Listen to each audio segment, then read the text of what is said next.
மிமிக்ரியில் போகணும் இதெல்லாம் ஆசை இருந்தது. பட் ஃபேமிலி வந்து அச்சம் வந்து ஃபோர்ஸில் இருக்கார்.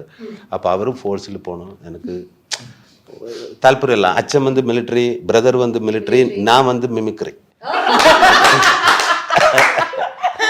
மிமிக்ரி அப்போ அப்படியே போயிட்டா கொஞ்சம் டைமுக்குள்ள வாங்க சார் வாங்க சார் வாங்க வாங்க வாங்க வாங்க வாங்க சார் களத்தில் இறங்குங்க. ஆக்சுவலி சுராஜோட இன்டர்வியூ நாங்களாம் ஆடியன்ஸ். மிமிக்ரி. அதுக்கப்புறம் ஓகே இனி என்ன செய்யும், அது கொஞ்ச நாளுக்கு அப்புறம் கை உடஞ்சி ஆக்சிடெண்ட்டில் கை போச்சு.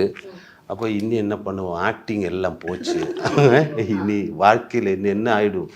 அப்போ சாரோட இன்டர்வியூ எல்லாம் பார்த்தேன். அதிலே அது டாக்டர் அது நடக்க முடியாதுன்னு சொல்கிறது அது அவரோட பேஷன்லால் அவர் எங்கேயோ ஆக்டர் லெவலில் எங்கேயோ போயிட்டார்.